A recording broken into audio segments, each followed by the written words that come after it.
Hello there, friends.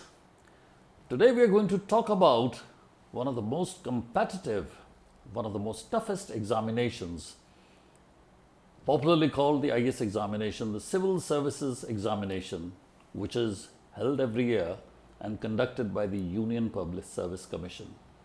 And to come straight to the topic, my hypothesis is that you do not learn much from the success stories of the IAS toppers.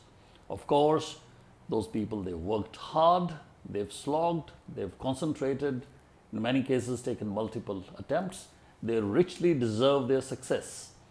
But the point which I'm trying to make is that you, as a person trying to crack the civil service examination, may not learn much from their success stories.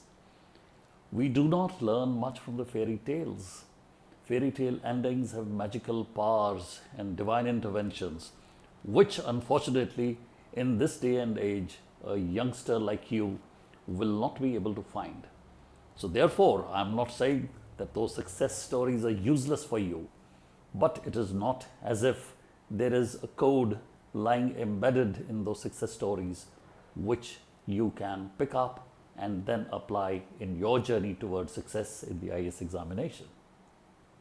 What really happens is when this examination result comes, there are people like you and me, students with ordinary backgrounds, small towns, middle class families, going to routine government colleges and schools who crack the civil services examination. And various coaching institutions and training institutions, they interview them, ask them their secrets of success, and also sometimes boast that these IAS officers, these IPS officers who have cracked the examination were their trainees.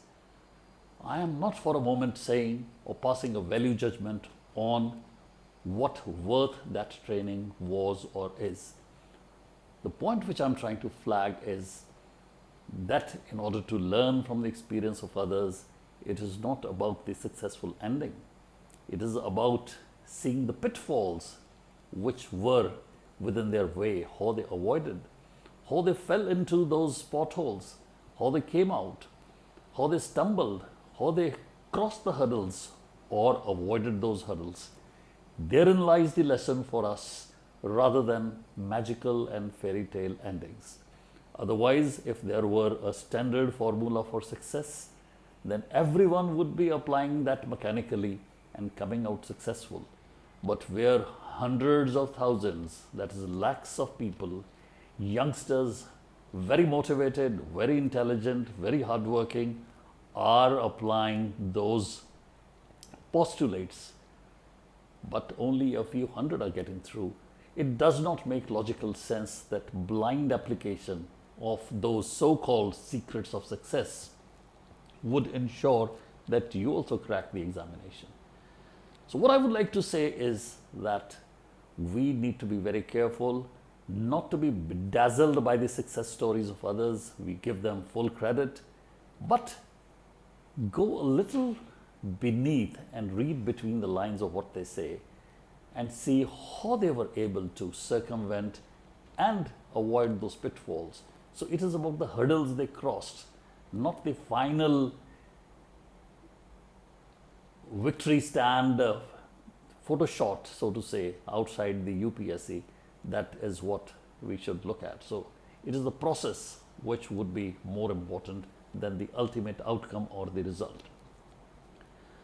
Now friends, it is an irony of life that many things which are apparently simple are not easy. Today incidentally happens to be the 90th birthday of Warren Buffett, one of the richest men in the world, and no inherited wealth, built it all himself.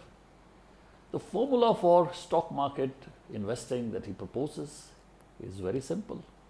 Buy and hold, buy into companies, buy into stocks that are going to be evergreen and remain wedded to them for long periods of time and give the management a free hand.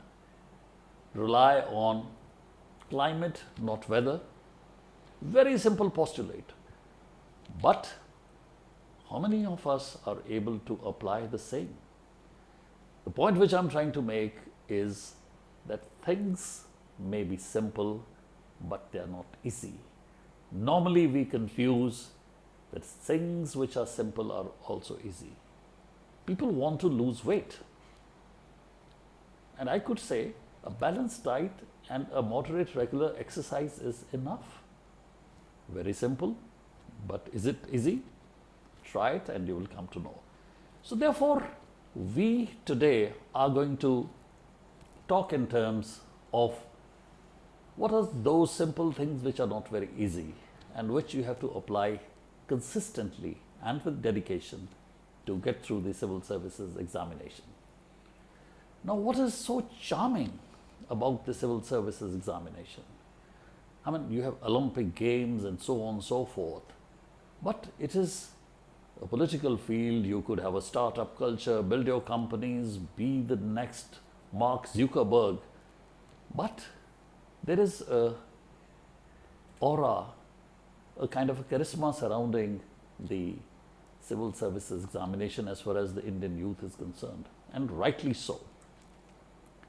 It appears to be almost within the reach of Indian graduates.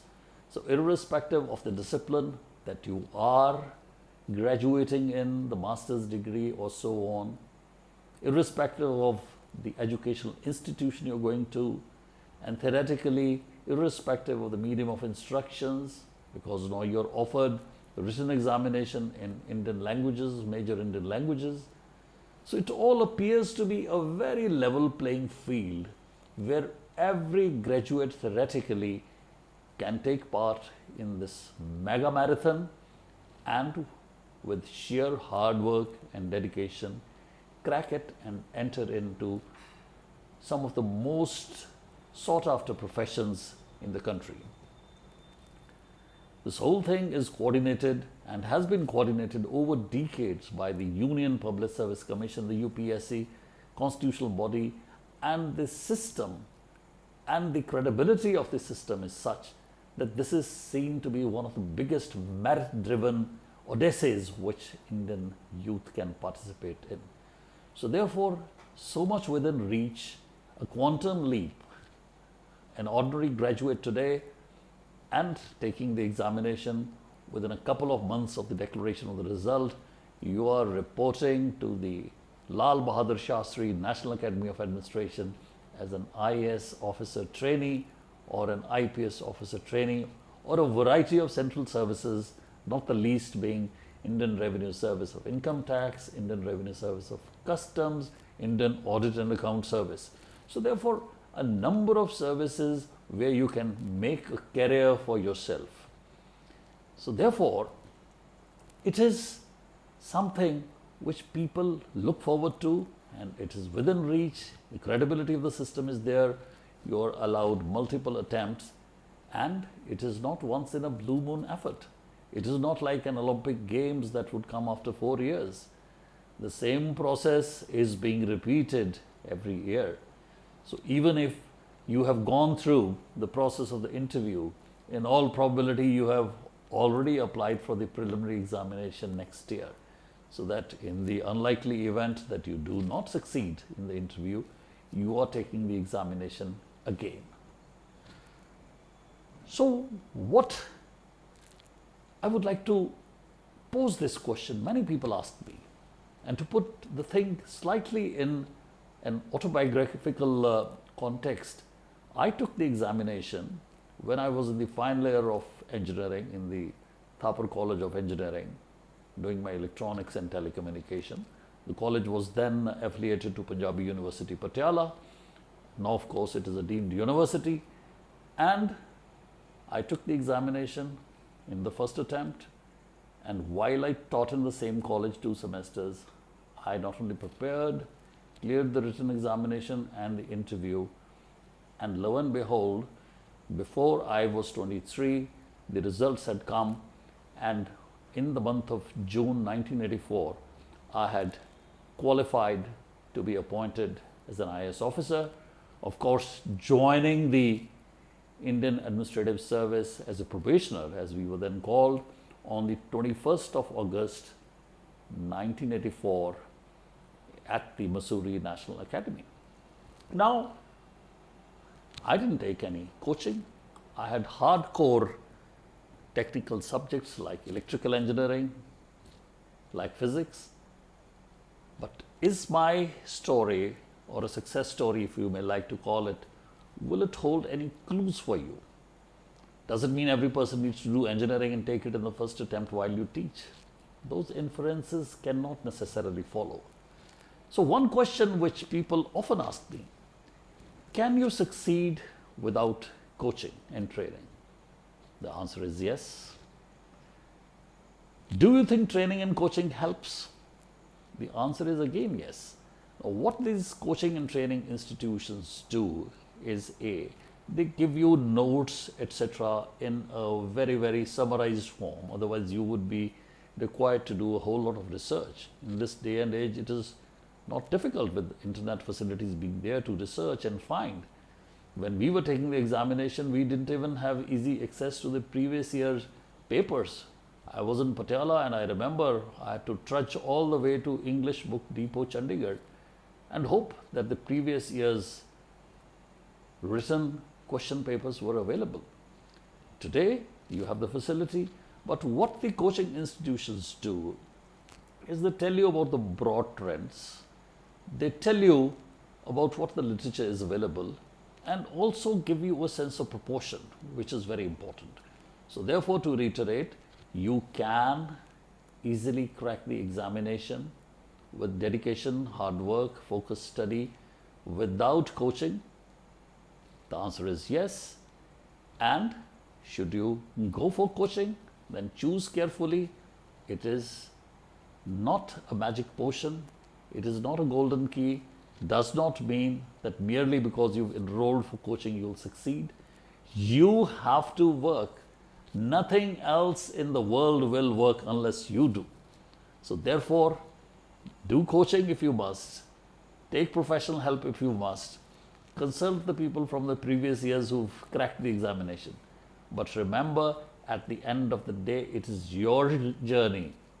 It is very much a path which you have to trudge. You have to carry that load on your shoulders. No one else can do so. People, your parents can fund your studies. They can provide you an enabling environment at home, allow you to go elsewhere, online studies. But at the end of the day, you are the person. You have to study and crack this examination, which, as we said, is one of the toughest and the most competitive of examination in the world. But then the fruit, the outcome, those are also very sweet.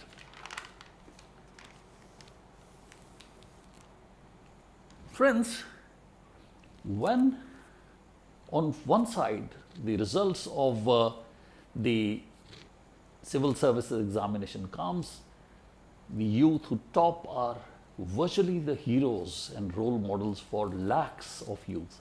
If you see their YouTube interviews and so on, they get millions of views. It is something that you too can achieve. It is something within your reach. At the same time, I would not hesitate to admit that the general impression of bureaucracy in general is seen as a rusting, a creaking iron frame.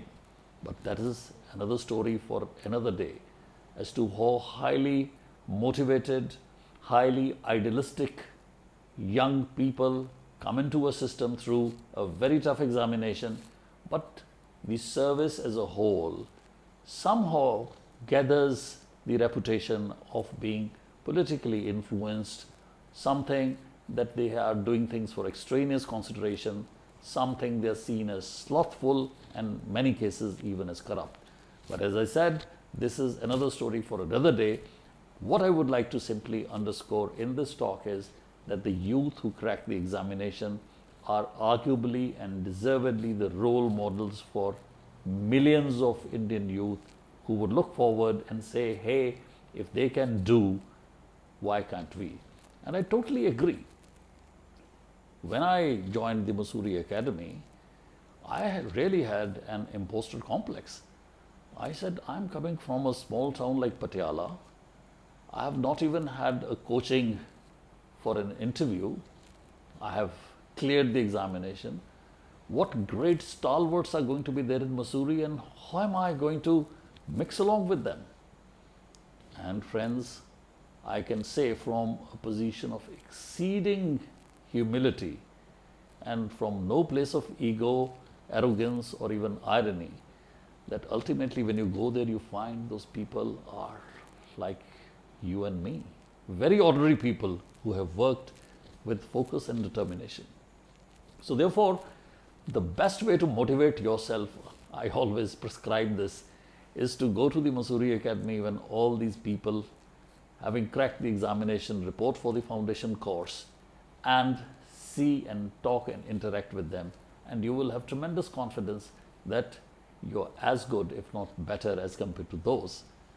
So this, friends, is something that we talk about. So what are the general principles that one would follow? Now, we know that a lot of weightage is given to the written examination, and something which I always underscore is focus and concentration. People are generally not able to distinguish between focus and concentration. Try and write a difference of two, and you'd find that you end up using these quite interchangeably, which is actually not the case. Focus is about width, very narrow focus, laser sharp focus, and concentration is about depth. So therefore, in the civil services examination, you require both focus and concentration. Very narrow, in-depth knowledge and going deep therein. If you're talking about the Citizen Amendment Act, are you going deep? If you're talking about a Supreme Court judgment giving the daughters, including the married daughters, co-passionary rights in the co-passionary property of the father, then are you going deep enough, or it is only a superficial knowledge? So focus and concentration together. Then, of course, a balance between, which is very difficult, this trade-off to achieve, trust me, between extensive and intensive and extensive study. For journal studies, you have to be very extensive. The syllabus is there, but still you really don't know. As they say, anything under the sun can come, but जिसे कहते हैं कि सितारों से आगे जहाँ और भी हैं, taking a different interpretation, they can ask you about stars, universe, cosmos, cosmology. So therefore, not only anything under the sun, beyond the sun and stars, civil service examination, that is what the syllabus is. So one has to be very focused, at the same time having a balance of intensive and extensive and intensive study. Why? Because you have limited time to prepare. So therefore, the trade-off is that you do not have infinite time. Even if you're studying theoretically 24 hours a day, you have to have a limit. So therefore, trying to see what is important, what is urgent, balancing between the general studies, your optional, and obviously the selection of the optional is very important. You need to be good at it. You need to be jolly good, be very good at it. What option you choose, you're the best judge. You may have done MA honors in history, but you may go in for geography. I mean, that is entirely up to you. In fact, I don't know whether there is a formal study, but my own hunch is that in many cases, young people are taking subjects which they really started studying on their own, or which were not a part of their formal education either at the graduate or the postgraduate level. But you are the judge. But then you cannot be average or mediocre. Mediocrity in your selected or elected examination subject is not going to get you through. You've got to be very good. Grill yourself and drill yourself and obtain that level of proficiency in the subject, and then you'll be in the zone of concentration. The IAS examination, friends, is not, I repeat, not a test of wits, of intelligence. Intelligence, hard work counts, but this is not an IQ test like a Mensa test where you go and take an IQ test and they place you on the Binet scale or whatever it is to say that you got an IQ of 160. That is not the case. In case of civil services examination, it is not a 100 meters dash. It is not even an 800 meter 2 laps or 400 each. It is a marathon. So you need to have stamina. You need to be running consistently. And you need not to overexhaust yourself. And one of the worst things which happened to me is that sometimes your preparation can actually come before the written examination, which is very tough. Because if you peak early, the curve is going to then decay. And sometimes it decays exponentially. So therefore, synchronization of your peak. At the same time, you cannot delay too much, because if that is the case, you won't hit the peak, but more importantly, you could panic saying my preparation is not there. So it is psychological as well as your hard work, maintaining your nerves, and above all, having confidence in yourself. Don't look too much hither and thither. Those people may have a different strategy. People are going to tell you this works and this doesn't work. You would be not feeling sure of yourself, or you may actually be soliciting actively advice. But those people cannot delve deep into your psyche and your circumstances to give you advice. So even if you seek advice, see what resonates with you. And only what resonates with you, that is what you follow. Many a time, very well-meaning persons, your siblings, brothers and sisters, your parents, your teachers, they would say, hey, we know you are a very good student. Do like this, do like that. See that the person is doing like this. Unsolicited advice. There's a lot of noise around a person who's preparing for the civil service examination. Noise in a literal sense, in a figurative sense, in a metaphorical sense. That noise you have to filter out, and filter out ruthlessly, and have confidence in yourself and follow the mission, the goal which you've set for yourself. Strategy and tactics can vary. Course correction can take place, but the overall goal, that goal of entering the portals of the Lal Bahadur Shastri National Academy of Administration as an IAS officer, that goal does not change. So friends, if you work on these lines, the chances are that if you're good, you will definitely get a call for the interview. Interview is very important for two reasons. Generally, people are so closely clustered and cluttered in the statistical curve in the written examination that interview would make the difference, if not between you getting into the civil services or not, but will definitely make a difference as to what service you get. So therefore, interview time is time when you do get nervous. You know 1 and 2 people are going to get through. So a lot of nervousness would dawn. You're now closer to your target. You've cleared the preliminary, you've cleared the main examination, and there you are, almost knocking at the door of the UPSC, staking your claim to be allowed to enter the hallowed portals. And what is this interview all about? It's a simple personality test. Those people are very nice people. They have had huge experience, 30, 35 years from a diverse set of subjects, variety of fields, who've achieved, gone to the apex of their careers. And they are not there to humiliate you and confuse you. They are there to bring out the best in you. And it is best for you to be truthful, to be authentic. You cannot feign an accent there. You cannot say things and bluff your way out of the interview. Many a time they ask you your opinion. And I have often told my friends who come to me for guidance, they say, How should we answer this? I said, it's a question of opinion. You're entitled to your opinion, but two things. Firstly, if you hold an opinion, you must be able to justify the opinion. You can't say, I'm my own boss and therefore I have this opinion, it's my fundamental right. No. You have an opinion. As an intelligent human being, you need to be able to tell them why you hold this opinion. And more importantly, are you consistent with your logic and reasoning? Sometimes they will come back after the fourth question to the same thing and say, hey, Mr. Sidhu, for question number 1, you said this. So how are you now saying this? Are you not contradicting yourself?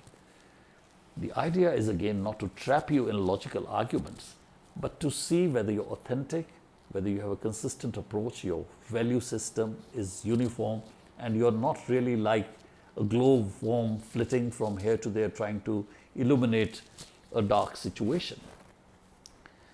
And when you are done with it, you've tried your best, you've done your best. You could get through, you could not. These possibilities are there. No one can be 100% sure. And the sermon of Holy Bhagavad Gita, you've done your best, and now the fruit, you have to leave it to God. That fruit is now not within your hands. So relax. Do not say that I'm going to start preparing for the preliminaries. Just relax and allow for that great day to come. But two things I would like to say here. If you succeed, congratulations, you're entering into a very challenging profession. It is not the end. It is not even the beginning of the end. At best, it is only the end of the beginning. Now the real test and examination is going to begin.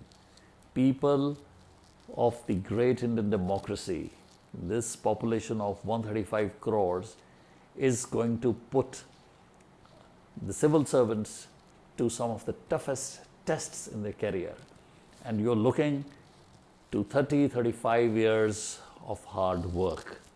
And you are going to be tested and examined every day, where you don't even know the syllabus. You are going to be in the public eye. The right to information, the press, the social media, your subordinates, colleagues, everything that you do, say, is an open book. So it is not the end. Congratulations, enjoy your moments of glory. But it is beginning of an arduous journey, and where you can reach for the highest summits. If, however, you do not succeed, in spite of repeated attempts, what then? Many of my trainees ask me this question, what then, sir?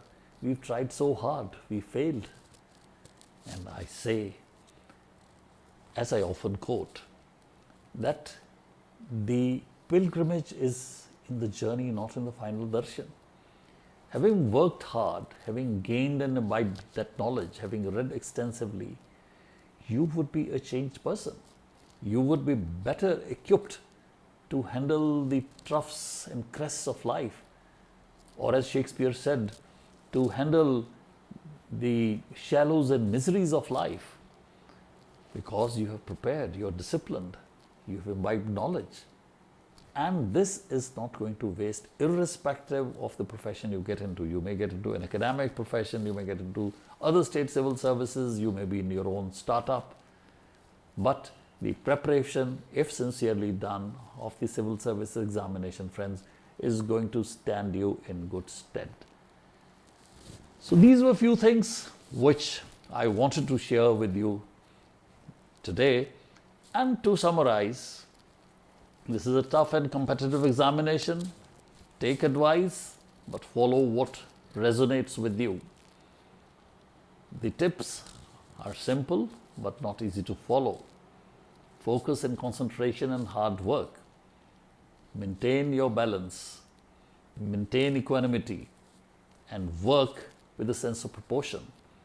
And if you do so, God willing, you would be in. And if you don't, you would still emerge as a better human being, a better individual to take life as it comes to you. So thank you, friends. If you think that this talk or such talks are going to be useful for you or your friends, please do comment, share and subscribe, because a lot of smaller videos are going to come where you can draw conclusions and where you can find something useful for you and your friends. So it was great talking to you and hope to see you soon again. Bye for now.